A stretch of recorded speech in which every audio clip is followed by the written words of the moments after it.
अस्सलाम वालेकुम व्यूवर्स मैं हूं Zeeshan Ansari and I welcome you on my YouTube channel. Viewers, आज की वीडियो में हम डिस्कस करने लगे हैं अकाउंटिंग का एक प्रिंसिपल जो कि हमारे पास है मैचिंग प्रिंसिपल। मैचिंग प्रिंसिपल हमारी हेल्प करता है अकाउंटिंग में करेक्ट फाइनेंशियल स्टेटमेंट्स बनाने में, यानी कि statement of profit and loss या इनकम स्टेटमेंट, और इसके साथ ही हमारे पास बैलेंस शीट। और हमें बिल्कुल करेक्ट और एग्जैक्ट प्रॉफिट या लॉस की जो डिटर्मिनेशन में ये हमारी हेल्प करता है मैचिंग प्रिंसिपल। और मैचिंग प्रिंसिपल क्या होता है, ठीक है, और ये कौन कौन से इसमें जो पॉइंट्स हैं जो ये जिसको हमें फॉलो करना होता है, जिसको फॉलो करते हुए हमें करेक्ट अपनी फाइनेंशियल स्टेटमेंट्स बना सकते हैं। तो इसको आज समझने की कोशिश करते हैं। तो यहाँ पर मैंने आपके सामने दो पॉइंट्स लिख दिए हैं मैचिंग प्रिंसिपल्स के, कि जिसके पर ये जो ये डिस्क्राइब करता है। तो नंबर 1 हमारे पास जो पॉइंट है उसमें उसके मुताबिक जितने भी हमारे पास पूरे साल में होने वाले एक्सपेंसेस होते हैं और पूरे साल में होने वाले हमारे पास जो रेवेन्यूज़ होते हैं, ठीक है, जो हमारी इनकम होती है, उनका जो टाइम पीरियड है वो हमें सेम रखना होता है टू अ सर्टेन करेक्ट और exactly the amount of profit और लॉस। यानी कि जितने भी हमारे बिजनेस में होने वाले एक्सपेंसेस हैं, ठीक है, और हमारे रेवेन्यूज़ या इनकम है, वो एक ही टाइम सेम टाइम पीरियड के होने चाहिए। मतलब कि सपोज दैट हमारे पास जो अकाउंटिंग पीरियड स्टार्ट होता है 1 जनवरी से स्टार्ट होता है और ये जाता है हमारे पास दिसंबर तक, राइट, 31 दिसंबर तक। तो पूरे साल में जितने भी हमारे पास एक्सपेंसेस हुए हैं, ठीक है, या जितनी भी हमारे पास इनकम हुई है, उसको हम हमेशा कंपेयर करेंगे पूरे साल के एक्सपेंसेस के साथ, पूरे साल की इनकम को। ऐसा नहीं है कि हम इनकम पूरे साल की लें और एक्सपेंसेस हम लें 3 या 4 महीने के, तो कभी भी हम करेक्ट अमाउंट ऑफ प्रॉफिट और लॉस हम डिटरमिन नहीं कर सकेंगे, मालूम नहीं कर सकेंगे। तो हमारे पास टाइम पीरियड सेम होना चाहिए तमाम एक्सपेंसेस और रेवेन्यूज़ का। ये पहला पॉइंट है हमारा मैचिंग प्रिंसिपल का।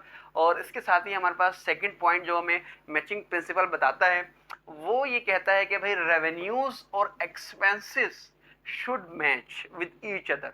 यानी कि जितने भी हमारे पास एक्सपेंसेस हैं साल के अंदर, जो भी हमारे पास एक्सपेंसेस हुए हैं, वो मैच होने चाहिए हमारे पास रेवेन्यू से, ठीक है। ये पहला पॉइंट तो मैंने आपको बता दिया, टाइम पीरियड सेम होना चाहिए। अब ये क्या मतलब है भाई, रेवेन्यूज़ को मैच होना चाहिए हमारे पास एक्सपेंसेस से।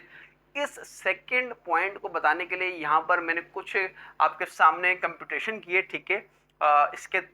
इसको मैं आपको समझाने की कोशिश करता हूँ, तो उम्मीद करता हूँ सेकंड पॉइंट आपको समझ आ जाएगा कि किस तरह से हमारे पास एक्सपेंसेस और रेवेन्यू आपस में मैच होने चाहिए, जो कि हमें बताता है matching principle to a certain correct और एग्जैक्ट प्रॉफिट और लॉस, ठीक है। तो यहाँ पर मैंने आपके सामने एक एग्जाम्पल लिख दी है। सबसे पहले सपोज दैट आप कोई बिजनेस करते हैं बुक्स बुक्स का, ठीक है, आपका बुक्स का बिजनेस है। आपने बुक्स पहले बनाते हैं, देन उसको सेल करते हैं, ठीक है।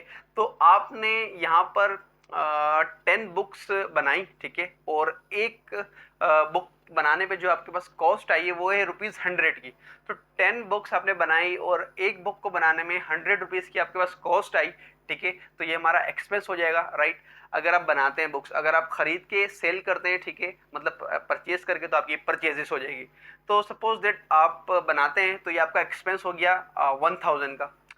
10 बुक्स आपने बनाई, ठीक है, और एक बुक्स बनाने में जो कॉस्ट आई वो है 100 की। तो आपको ये 10 बुक्स पड़ गई भाई 1000 की, ₹1000। अब बात करते हैं इसको सेल करने की, ठीक है। अब आपने इनको सेल की बुक्स को, इन 10 बुक में से आपने 8 बुक्स यानी कि 8 बुक्स आपने सेल कर दी और एक बुक्स आपने सेल की ₹200 की। तो 8 बुक्स की जो आपके पास प्राइस हो गई, यानी कि जो रेवेन्यू आया 8 बुक्स सेल करने से, उसका अमाउंट हो गया रेवेन्यू का 1600, राइट। तो यहाँ पर अगर मैं आपसे पूछूं कि आपके पास रेवेन्यू कितना हुआ, प्रॉफिट आपको ओवरऑल कितना हुआ, ठीक है, तो यहाँ पर मैंने लिख दिया है 600। तो क्या ये जो 600 मैंने प्रॉफिट लिखा है, बज़ाहिर तो 600 ही लग रहा है, क्यों? क्योंकि 1000 की हमें बुक्स कॉस्ट पड़ गई थी एक्सपेंस के साथ। हमारे पास कॉस्ट पड़ गई थी बुक्स की 1000 और हमने 1600 की सेल कर दी। तो हमारे पास बज़ाहिर तो 600 यहाँ पे प्रॉफिट नजर आ रहा है, लेकिन ये गलत है। क्योंकि आप भी समझ होंगे क्यों गलत है। क्योंकि हमने भाई जो बुक्स अपनी बनाई थी वो 10 बुक्स थी, ठीक है, वो 10 बुक्स बनाई थी, तो और जो हमने सेल किए वो किए 8 बुक्स। तो यहाँ पर हमारे पास एक्सपेंस और रेवेन्यू आपस में मैच नहीं हो रहा। तो ये जो प्रॉफिट हमें सामने नजर आ रहा है 600 का, ये प्रॉफिट यहाँ पर गलत है, ठीक है। क्यों? एग्जैक्ट प्रॉफिट क्या होगा? जब हमने यहाँ पर रेवेन्यू लिया है 8 बुक्स का, तो हम कॉस्ट भी लेंगे यहाँ पर 8 बुक्स की। तो 8 बुक्स की हमारे पास कॉस्ट हो जाएगी 100 के हिसाब से 800, ठीक है। और जबकि हमारे पास रेवेन्यू कितना हुआ है भाई 1600, तो हमारे पास एक्चुअल जो प्रॉफिट हुआ है वो यहाँ पर हुआ है 800 का, ठीक है, प्रॉफिट हुआ है। तो ये प्रॉफिट हमारे पास करेक्ट है और ये प्रॉफिट हमारे पास गलत है।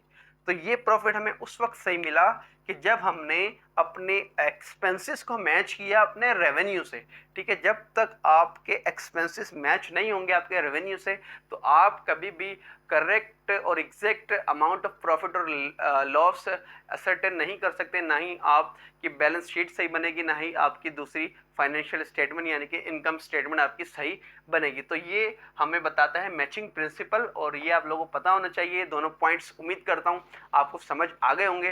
तो अगर आपको वीडियो अच्छी लगी हो, पॉइंट समझ आ गया हो मैचिंग प्रिंसिपल का, तो काइंडली वीडियो को लाइक कर दे और कमेंट करके लाजमी बताइएगा। और साथ ही आपसे रिक्वेस्ट कि मेरे चैनल को सब्सक्राइब कर लें और साथ ही बेल आइकन पर प्रेस करें। तो आपसे अब मुलाकात होगी किसी नेक्स्ट वीडियो में अकाउंटिंग के किसी नए टॉपिक के साथ। तब तक अपना ख्याल रखिएगा। अल्लाह हाफिज़। पाकिस्तान जिंदाबाद।